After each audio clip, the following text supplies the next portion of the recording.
What's up, everybody? It's your favorite Pharaohcon's favorite nerd, and today we're looking at Mastermind Creations Leo Dux, the Razor Claw of their Predacons. Highly anticipated, a lot of delays getting them out, which is kind of becoming Mastermind's thing. But the quality keeps speaking for itself, so as long as that continues to be the case, I am okay with it. Right out of the box, first impressions, this is a big, beefy, sturdy unit. It's typical Fans Project quality, pardon me, Freudian slip. Typical Mastermind Creations quality, and it's pretty awesome. It's not without its flaws, but it's pretty awesome. Let's do some size comparisons just to kind of give you an idea. There he is with Takara Sunstorm.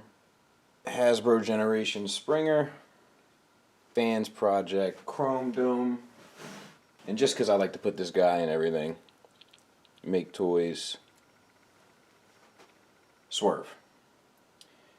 So as you can see, he's a beast. There's no doubt about it. Accessory wise, he comes with the tail. That also forms into the Predacon sword, and we'll look at that when we make Predacon later on down the line. But to make it into the tail, you just take this notch and plug it in, and then it articulates as so. It also comes with these two pieces, which you don't really use in robot form, but you do use in lion form, and they also form the hilt of the sword, which once again we'll look at later. He also comes with these two swords that he holds that I'm not a big fan of. I think they look a little goofy separately and a little too big. But they form the, they don't do anything really in lion mode, but they do form they come apart and they form the sword for Predacon, which we will look at when we do Predacon in 2018 probably. And he comes with this Forearm Shield. So this thing is a bit of engineering by itself. It's so many hinges and swivels on this thing. It's almost like Fans Project Diesel in and of itself. So pull this out, turn it like this, and what you're trying to do is you're trying to get these two holes to line up with these two bits, and that is done like so.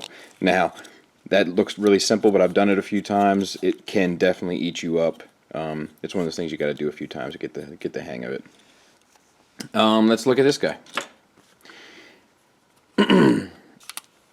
Head is on a ball joint, limited range, just because there's like a lot of stuff going on there. These shoulders are ratcheted here, they're ratcheted here, they swivel at the bicep, double jointed elbows, and a wrist swivel, and same on the other side. The waist swivels, but also has the like belt swivel that Mastermind is kind of becoming known for, which allows you to do some neat stuff. As far as the hips, it has these two bits here, and you can, I think this is for the Predacon mode, but if you prefer that aesthetic, you can do that. There's a couple different things you can do to get it how you want it. Hips are on universal joints and ratcheted. Thigh swivel. The knee does kind of, it will hinge forward this way if you want it to, but it's really just meant to use this kind of hinge back here, which does get you to just about 90 degrees. The feet are actually really cool. You got this spur here that's on a ball joint, so you can, and this one's not. And to kind of put them how you want them. And then in the front bit you got the feet, and they come up for transformation, but this toe kind of hinges here as well, swivels rather, so there's not a lot you can't do pose wise. I've seen people complain about his like sturdiness or whatever. I don't have that issue. I mean, you pretty much sit him down and he stands for me. I'm not knocking anybody, but I've seen people on YouTube and they almost like, so when you put him down, oh, he just falls forward. Well, if you put him down flat, he stays for me. I don't know.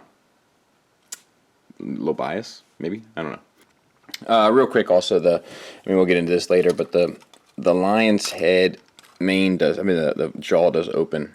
You know, if you want it open during robot mode, and then these guns do hinge at a couple of different places if you're into that kind of look too. Also, he doesn't really hold these extremely well. I mean, he will do it, but they're kind of like, it's not size. I mean, I got it out that time pretty quickly, but I have struggled. Now, if I was trying not to struggle, I definitely would have struggled, but because I was trying to actually struggle for once, it wasn't going to let me do it. So, let's get him transformed. Here we go. Now, get these guns out of the way. And in my opinion, the trickiest part of this is the head. And it's right in the beginning. So you just, to do it, it hinges up here. You bring the yellow piece out. And the reason why we're doing it this way is because he comes in box as a robot. And that's the way I show transformation. So from there, we swivel out these main pieces. Untuck the bottom ones. And then the top ones, the problem is that there's so much stuff back here. To get it out is a bit of a pain, but it does seem to be pretty sturdy, and they're on these little ball joints here, and they're metal ball joints, so they're holding extremely well. The nice thing about Mastermind is that you feel confident with them, because it doesn't seem like their stuff is going to break on you. Alright, this piece here has this ball joint at the top. It's a ball joint that connects to the main, and then this pegs into the back of his head. So we bring that down and around. I put my finger in here to hold the head, and then you just kind of gotta push it until it goes, and once you got it, you got it. Now we've got this head exposed here, and I'll come back to this at the end, but that's one of my big complaints with how this goes. There's a piece that covers that, but we'll get back to here. So the arms, just like every other transformer in the world, you open, or at least in the masterpiece scale, which I kind of feel like this is, flip that up, swivel the hands, tuck the hands in, flip it down. We'll do it to both sides. And you do have to, I was just thinking it and then I didn't do it.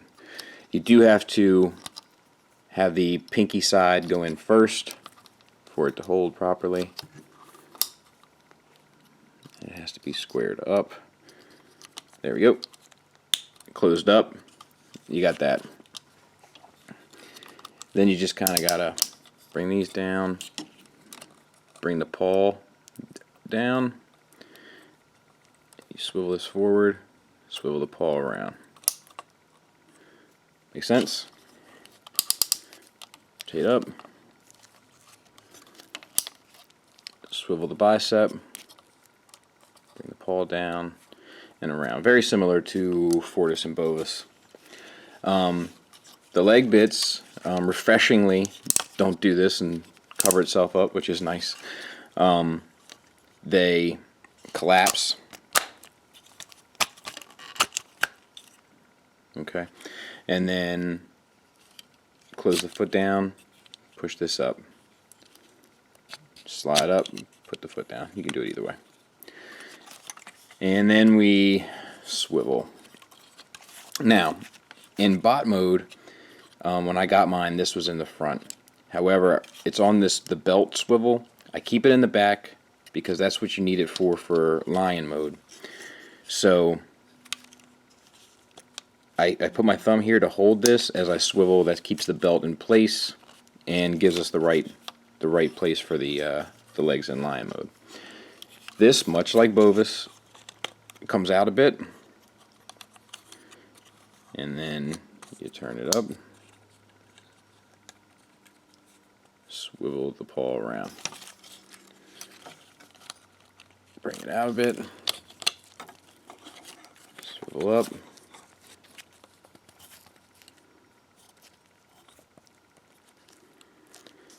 And the spurs, you flip this bottom part up, it'll peg in there, cleans up pretty nicely.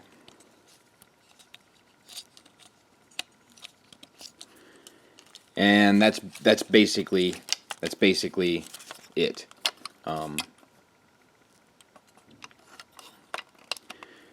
Now from this point, we have to start adding in the accessories. Let me get those real quick. We'll come right back. So the first one we'll do is the hilt, which unless somebody can correct me, it goes here to cover up this piece, right? And there's this piece that hinges up here. You bring that up, and you connect these to both sides. It's hard to do. And once you got it here, you got to make sure that this is closed all the way. Push it up and it just kind of covers it and sits there. Second part is this tail, and basically you just kind of got to figure out how you want it, and it goes between the legs. Let me find it. Right there at the top, and then there you go. Last bit of business is the shield, and there's like 1,000 hinges here too. So we got them there. We need to get the shield how we want it, and to do that, it needs to connect there. So the key is to kind of keep that in mind as you're doing it. And once again, I did it really well, but it doesn't always, believe me when I tell you, it doesn't always go that way. And then you plug it in there, and then you can kind of position that however you want it, like that, or you can bring it up a little bit, whatever you want to do. And that kind of just covers up the back bit, and then you got him. And he's a pretty beefy cat. These bits are just like the rest. You can plug them into the side and do the super armored up lion mode, which I'm not really into. Articulation wise, you've got these cannons at the top. The cannons are really nice. It's like a black paint over chrome. Only problem is, I don't know if you can see right there, my black paint is already chipping. But, it shouldn't be too much of an issue. So, we got a jaw. The head doesn't really move at all. Okay, so that kind of stinks.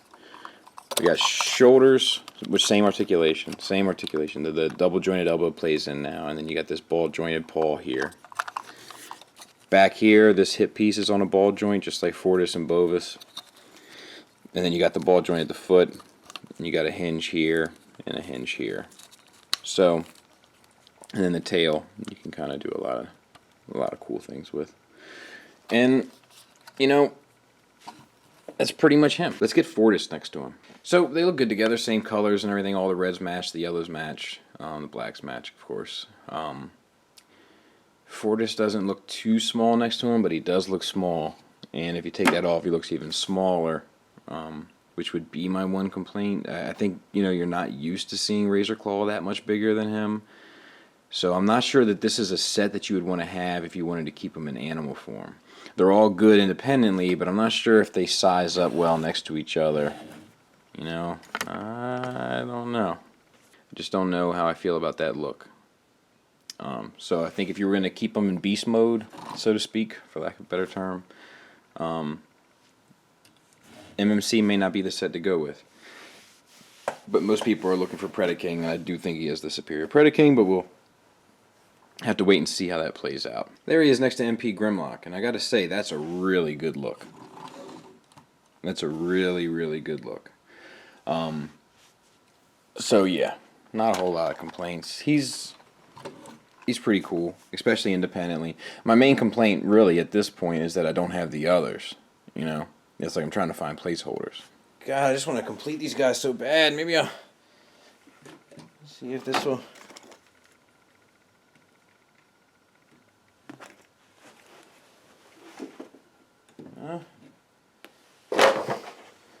Oh, that doesn't look right. Maybe if I put a Wampa and whatever that thing is, and a Rancor.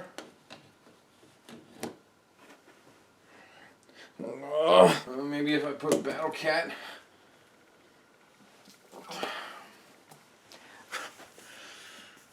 I'm never gonna finish this set. So final thoughts. He's good. He's solid. He's I haven't liked the pictures that they've used to portray him online. I was really worried about him, and him and Tigress, or the Rampage, the other cat. I kind of felt like they nailed the other three, but these two were kind of lacking. But having him in person, it does pay off, and I am really happy with him, especially in this mode. So I highly recommend him. Can't say it enough. I apologize for my Band-Aid thumb. I cut it wide open yesterday on something completely unrelated. He's safe enough. But yeah, good unit. Good solid unit. No real complaints except for how he scales with the rest of them. So I wouldn't advise keeping him in the Predacons in beast mode. So we'll look forward to the other ones. We'll get him in the Predaking. We'll do that eventually. And till next time. I have a really poor unit that we're going to look at, and I'm going to do a little bit of a vlog talking about Warbatron, so look forward to that. Thanks for listening. Thanks for watching. Till next time, take care.